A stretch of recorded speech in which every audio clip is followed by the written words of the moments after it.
ஸ்வீட்டோ காரமோ அது எஸ்விஎஸ் கடலை மாவு மற்றும் அரிசி மாவுல செஞ்சா டேஸ்டுக்கு டேஸ்ட், ஆரோக்கியத்துக்கு ஆரோக்கியம்.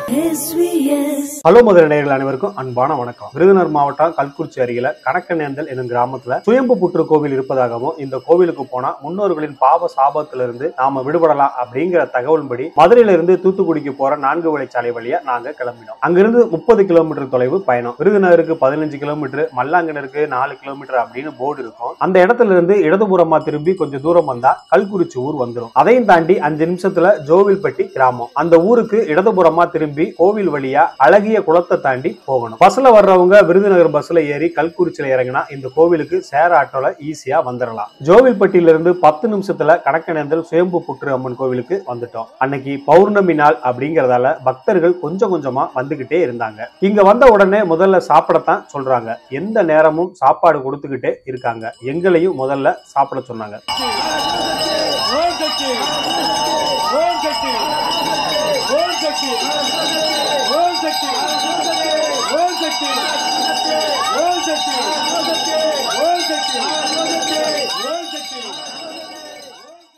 சாப்பிட்டதுக்கு பிறகு இந்த கோவில் பூசாரி நாகசித்தர் அங்க வந்திருந்த பக்தர்களுக்கு விபூதி கொடுத்துக்கிட்டு இருந்தாரு. அப்ப ஆண்கள் மேல் சட்டையை கழட்டிட்டு தரையில விழுந்து கும்பிட அவங்க முதுகுல திருநீரால பாம்பு நெழுவது போல வரைய ஆரம்பிச்சாரு. அது எங்களுக்கு ஆச்சரியமாவும் விசித்திரமாவும் இருந்துச்சு.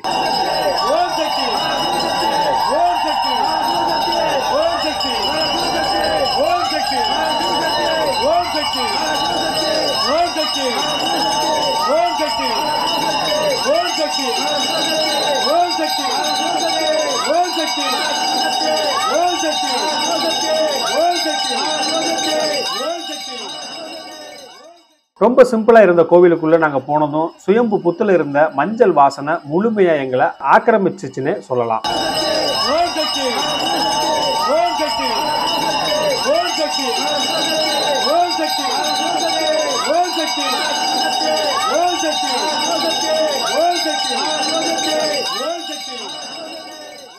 சுயம்பு புத்துக்கு முன்னால புத்து மண்ணால செய்யப்பட்ட லிங்கம் ஒண்ணு இருக்கு. அன்னைக்கு பௌர்ணமி நாள் அப்படிங்கறதால புத்துக்கும் அம்மனுக்கும் அலங்காரம் பண்ணிக்கிட்டு இருந்தாங்க. இந்த சுயம்பு புத்துல கருணாக சென்னாக இருப்பதாகவும் பக்தர்கள் சிலர் அதை பார்த்ததாகவும் சொல்றாங்க. ஆனா நாங்க போனப்ப எங்க கண்ணுக்கு அது தெரியல. மதுரை அவனியாபுரத்தை சேர்ந்த லட்சுமண பாண்டியன் என்பவரை தான் நாகசித்தர்னு சொல்றாங்க. இங்க எப்படி சுயம்பா புத்து வந்துச்சுன்னு, கோவிலா எப்படி மாறுச்சுன்னு நாகசித்தர் பூசாரி சொன்னது ஆச்சரியமா இருந்துச்சு. விருதுநகர் மாவட்டம் கல்குறிச்சி அருகில் உள்ள கணக்கநேந்தல் சிறு கிராமம். இந்த கிராமத்துல வந்துட்டு 25 வருஷமா விவசாயம் கிடையாது. 25 வருஷம் விவசாயம் இல்லாதனால பூரா சீமக்கருவில் மண்டி போய் இருந்த இடத்துல ஒரு காலகட்டத்தில் சீமக்கல்லாம் அழிக்கணும், அதை வந்துட்டு கிளீன் பண்ணணும்னு சொல்லிட்டு கவர்மெண்ட் அறிவிக்கிறப்ப தகப்பனார் சீமக்கல்லாம் சுத்தம் பண்ணி காடுலாம் சுத்தம் பண்ணி ரெடி பண்ண நேரத்தில் உள்ள ஒரு அம்மா சுயம்பா ஒரு புற்று இருந்துச்சு. சீமக்குள்ள இருந்தனால புற்று வெளியே தெரியல. அதை நாங்கள் வழிபாடு பண்ண ஆரம்பித்தோம். வழிபாடு பண்ண ஆரம்பிக்கும் போது சாதாரணமாக நம்ம ஒரு பொங்க வச்சு வழிபாடு பண்ணிக்கு இருக்கும்போது தான் 2 நாகங்கள் இங்கே காட்சி கொடுத்தாங்க.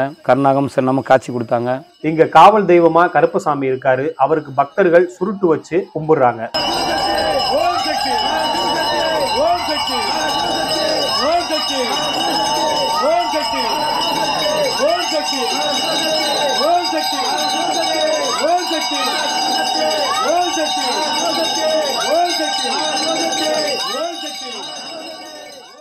அதே போல நாக சமாதி ஒண்ணு இருக்கு. இந்த சமாதி முன்னாடி பக்தர்கள் அமர்ந்து விளக்கு ஏத்தி சமாதிய 11 முறை சுத்தி வேண்டிக்கிறாங்க. நேரம் போக போக பக்தர்கள் வந்துகிட்டே இருந்தாங்க. ஒரு பக்கம் அன்னதானம் நடந்துகிட்டே இருந்துச்சு. இது நமக்கு ஆச்சரியமாவே இருந்தது. இதுக்கு இடையில இளைஞர் ஒருத்தர் கோவில் வாசல்ல இருந்த சூலாயத்தை கையில பிடிச்சுக்கிட்டே இருந்தாரு. 5 மணி நேரத்துக்கு மேலா இப்படித்தான் இருக்காருன்னு சொன்னதும் எதுக்குன்னு விசாரிச்சோம். குடிபோதைக்கு அடிமையான அந்த இளைஞர் இனி குடிக்க மாட்டேன்னு சத்தியம் செய்யறதுக்காகத்தான் இப்படி உட்கார்ந்து சூலாயத்தை பிடிச்சிருக்காருன்னு தெரிய வந்துச்சு. அந்த இளைஞர் சூலாயத்து முன்னாடி பலமுறை தரையில ஓங்கி அடிச்சு இனி நான் குடிக்க மாட்டேன்னு சத்தியம் செஞ்சாரு. அதுக்கு பின்னாடி பூசாரி கையில கயிறு கட்டி விட்டாரு. இப்படி கயிறு கட்டினா குடிய நிறுத்திட முடியுமா அப்படின்னு கேட்டதுக்கு சத்தியம் செஞ்சுட்டு மீறி குடிச்சா அவங்க குடும்பத்துல யாருக்காவது விபரீதம் நடக்கும்னு சொல்லித்தான் இப்படி சத்தியம் வாங்குறதா சொன்னாங்க. பலரும் இங்க சத்தியம் செஞ்சு கயிறு கட்டி குடிய விட்டுருக்காங்க. அப்படிங்கிறது ஆச்சரியமான விஷயம்தான்.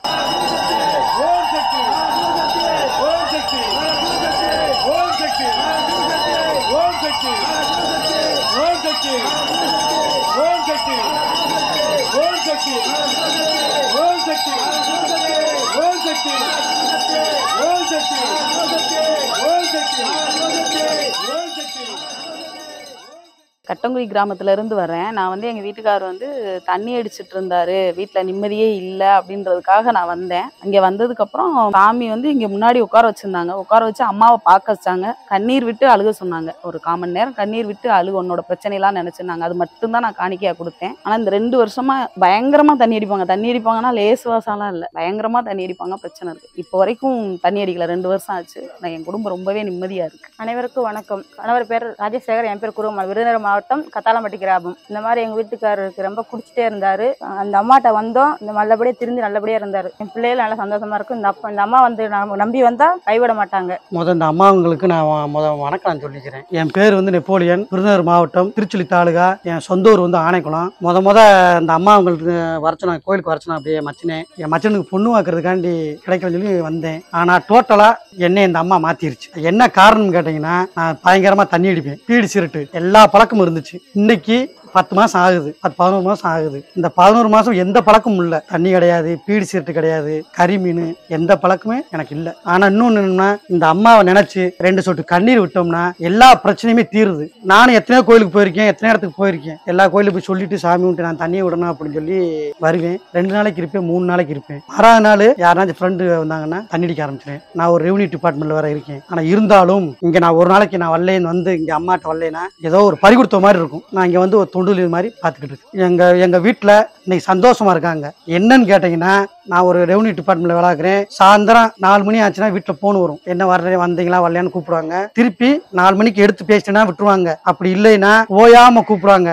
இன்னைக்கு எந்த போன் இன்னைக்கு இது வரைக்கும் வந்தது கிடையாது. நானா கூப்பிட்டு பேசுனதான் சொல்றேன். ஏன்னா இன்னைக்கு வீட்டுல நம்பிக்கை வந்துருச்சு. இன்னைக்கு என் பிள்ளை இன்னைக்கு சந்தோஷமா இருக்கு. எனக்கு 3 பொம்பளை பிள்ளைய, 3 பிள்ளை இன்னைக்கு சந்தோஷமா இருக்குதுங்க. என் வீட்லயும் சந்தோஷமா இருக்காங்க. எந்த பிரச்சனையும் இல்லை எங்க வீட்டுல. நான் விருதுநகர் மாவட்டம் பனைக்குடி கிராமம் பார்த்துக்கிட்டு நான் ஓவரா தண்ணி அடிச்சேன். தண்ணி அடிச்சு வீட்டுக்கு சம்பளம் கொடுக்க மாட்டேன், எதுவும் பண்ண மாட்டேன். வீட்டுல என்ன கேட்டாலும் அடிப்பேன். பிள்ளைய என்கிட்ட பேச மாட்டாங்க, எதுவுமே பண்ண மாட்டாங்க. இப்படி இருக்கையில இங்க ஒருத்தர் வந்தவர் இந்த கோயிலுக்கு போங்க அப்படின்னு என் ஒய்ஃப்கிட்ட சொன்னதுனால, என் ஒய்ஃப் சும்மா சாமி கும்பிட்டு வருவான் வாங்கன்னு கூட்டி வந்தாங்க. கூட்டி வந்து இங்க வந்தேன். வந்ததுல இருந்து இங்க வந்து சாமி கயிறு கட்டி விட்டார். கயிறு கட்டிங்களான்னு கேட்டார். நான் கட்டிக்கிறேன் சாமி அப்படின்னு. அதுல இருந்து என் குடும்பம், என் பிள்ளைய எல்லாம் நல்லா இருக்கு. ரொம்ப கஷ்டப்பட்டேன். நான் கஷ்டப்பட்டு ஓரளவுக்கு முன்னேறி வந்துகிட்டு இருக்கேன். இன்னைக்கு தனியா வேலை எடுக்கிற நிலைமைக்கு நான் வந்திருக்கேன். இந்த கோயிலுக்கு வந்தது தனியா நான் வேலை எடுக்க போறேன். இன்னைக்கு சாமி கும்பிட்டு போனா நாளைக்கு ஆள் கிளப்பி போறேன். நான் என் கூட வேலை வந்தவர்களுமே இப்ப கூட்டி வந்திருக்கேன். நான் இந்த கோயிலுக்கு வந்தா நீ திருந்துவ, தண்ணி அடிக்க மாட்டா அப்படின்றனால நான் கூட்டி வந்திருக்கேன். எனக்கு அந்த பயில வந்திருக்காப்புல அவருக்கும் கயிறு கட்டி விட போறோம். அவரும் திருந்தி இருக்கணும், அவர் பிள்ளோட்டியோட நல்லா இருக்கணும் அப்படின்னால கூட்டி வந்திருக்கோம். அந்த ஆத்தா புண்ணியத்துல அவர் நல்லா இருப்பாரு, அவர் குடும்பமும் நல்லா இருக்கும். என் கூட எத்தனை பேர் வேலை இருக்கலாம் அத்தனை பேர் நாங்கள் கூட்டி வர நம்பிக்கையில தான் இருக்கேன். ஆத்தாட்ட அவங்களாம் வந்தா உங்களுக்கு தீர்வு கிடைக்கும். நான் சாத்தூர்ல இருந்து வரையா. என் பேர் மாரியம்மா. என் மயன் குடிச்சுக்கிட்டே இருக்கான். 24 மணி நேரமும் குடிப்பான். பல காசுகளை சிந்தி சீரழிச்சுட்டான். சொன்னாலும் கேட்க மாட்டேன்னு ரவும் பாலும் குடிச்சுக்கிட்டு இருந்தான். எல்லாரும் புத்து கோயிலுக்கு போங்க, தேவலை ஆயிரும், குடிக்காம இருப்பான்னு சொன்னாங்க. அதனால அந்த புத்து கோயிலுக்கு வந்தேன். வரவும் வந்ததுல இருந்து குடிக்கல. அவன் பாட்டுக்கு இருக்கான். நானும் அவனுக்கு 9 நாளா கூட இருக்கேன். அதே மாதிரி என் பிள்ளையும் குடிக்கல. நல்ல வழியை காட்டி நல்ல சொத்தை கொடுப்பா. எல்லா மக்களும் வாங்க, எல்லா மக்களும் வந்து அந்த அம்மாவை கும்பிட்டு போங்க, நல்ல வழி காட்டுவோம். என்னோட பேர் ரவிச்சந்திரனுங்க. நான் திருப்பூர் மாவட்டம் அவினாசில இருந்து வரேங்க. என்னோட மச்சான் வந்து இங்க ஊழியம் பண்ணிட்டு இருக்காங்க. அவங்க சொன்ன மூலியமா சாமியை பார்க்கலாம் அப்படின்னு சொல்லிட்டு வந்திருக்காங்க. போன பௌர்ணமிக்கு தான் வந்த 1 மாசம் தான் ஆக போகுது. என்னோட உடம்புல வந்து தோல் ப்ராப்ளம் அதுக்காக என்னன்னா, சாமி வந்து அவரோட போட்டோ வந்து என்னோட வீட்டுல வச்சு சாமி கும்பிட சொன்னாங்க. இப்போ வந்து ஒரு 50% வந்து கம்மியா இருக்குது. அதே மாதிரி குடும்ப பிரச்சனை இருந்தது, சொல்லிட்டு போயிருந்தேன். குடும்ப பிரச்சனை இப்போ வந்து பாத்தீங்கன்னா 75% வந்து கம்மியாயிட்டு இருக்குங்க. இந்த பௌர்ணமிக்கு நானா தேடி வந்திருக்கிறீங்க, கோயம்புத்தூர்ல இருந்து வந்திருக்கிறீங்க. முன்னோர்களின் பாவத்தால திருமண தடை, குழந்தையின்மை, குடும்பத்தில் பிரச்சனைன்னு பல பிரச்சனையோட வரும் பக்தர்களுக்கு ஒவ்வொரு பௌர்ணமிக்கும் ஒவ்வொரு வெள்ளிக்கிழமையும் புற்றுமண் தீர்த்தம் கொடுக்குறாங்க. கோவில் பூசாரி சித்தரா அப்படின்ற கேள்விக்கு பக்தர்கள் தன்னை அப்படி சொல்றதாகவும், ஆனா இங்க இருக்கிற சுயம்பு பாம்பு புத்துல பாம்பாட்டி சித்தர் பதஞ்சலி சித்தரோட முகத்தை தான் தினமும் பார்ப்பதா சொல்றாரு கோவில் பூசாரி. இங்க உள்ள இந்த சுயம்பு புற்றுக்குள்ள ஐயா பதஞ்சலி ஐயாவும் பாம்பாட்டி சித்தரும் உருவத்துல உள்ள உட்கார்ந்து தவம் பண்றாங்க. நீங்க யாரு வந்து உட்கார்ந்து தியானம் பண்ணி வம்சம் பார்த்தாலே தெரியும். பதஞ்சலி முனிவருடைய முழு உருவம் உள்ள தெரியும், பாம்பாட்டி சித்தருடைய முழு உருவம் தெரியும். ஒருத்தவங்க உட்கார்ந்து இருக்காங்க. ஆனா 2 சித்தர்களும் ஒரே ரூபத்துல உட்கார்ந்து உள்ள தியானம் பண்றாங்க. அது எனக்கும் தெரியும், வர்ற மக்களும் தியானம் பண்ணி சொல்லியிருக்காங்க. நீங்களும் தியானம் பண்ணி பாருங்க, அவங்களுடைய உருவம் முழு உருவம் உள்ள தெரியும். திருமண தடை நீங்க இங்க வரும் பக்தர்கள் அவங்களோட ஒரிஜினல் ஜாதகத்தை கொடுக்குறாங்க. அந்த ஜாதகங்களுக்கு சிறப்பு பூஜை நடக்குது. திருமண தடை நீங்கி பெண்ணோ மாப்பிள்ளையோ நிச்சயிக்கப்பட்ட பிறகு அந்த ஜாதகத்தை அவங்ககிட்டயே கொடுத்துறாங்க. அப்படி ஏராளமான ஜாதகம் இருந்துச்சு, அதை எடுக்க கூடாதுன்னு சொன்னதால தவிர்த்துட்டோம்.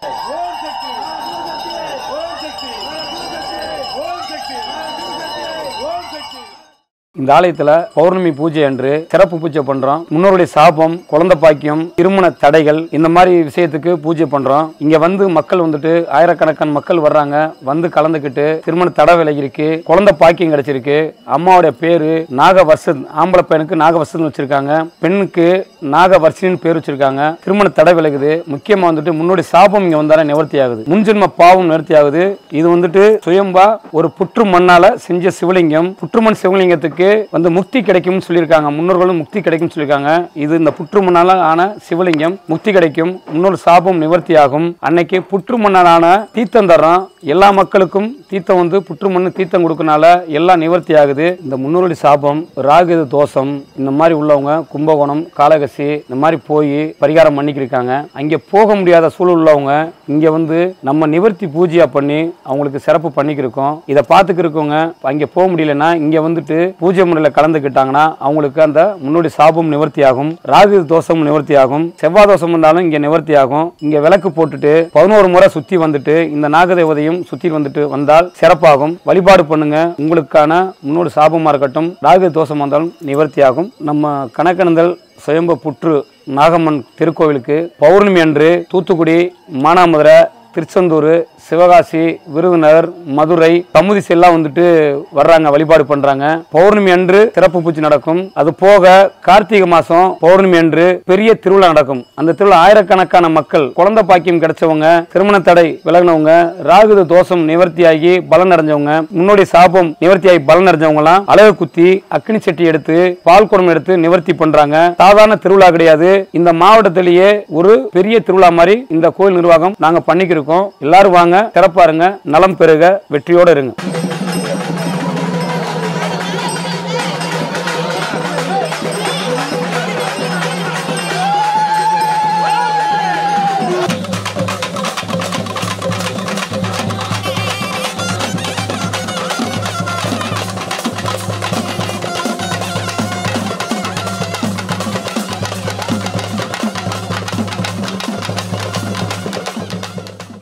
முக்கியமா இரவு 7 மணிக்கு மேல நடக்கிற பௌர்ணமி பூஜை தான் ஸ்பெஷல்.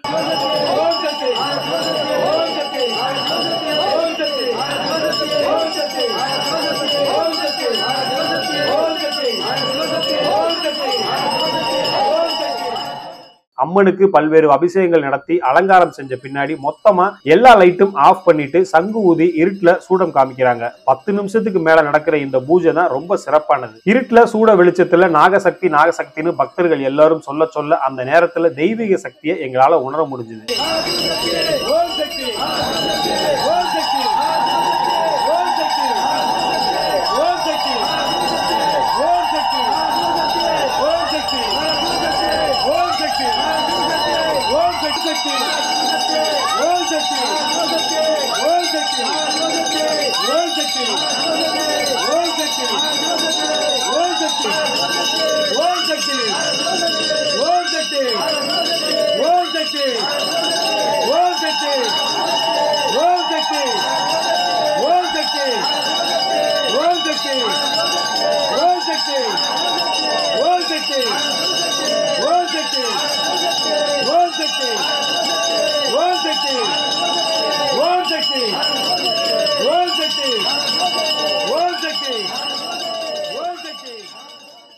முன்னோர்களின் சாபம், திருமண தடை, குழந்தை பாக்கிய, குடும்ப பிரச்சனை தீர கடக்கநேந்தல் சுயம்பு புத்து அம்மனை நம்பி வரும் பக்தர்கள் அதிகரிச்சுக்கிட்டே இருக்காங்க. பக்தர்கள் வர வர தினமும் 3 வேளை அன்னதானம் போட்டுக்கிட்டே இருக்காங்க. இறுதியாக நாங்களும் சுயம்பு புத்து அம்மனை வணங்கி அங்கிருந்து நம்பிக்கையோடு கிளம்பினோம்.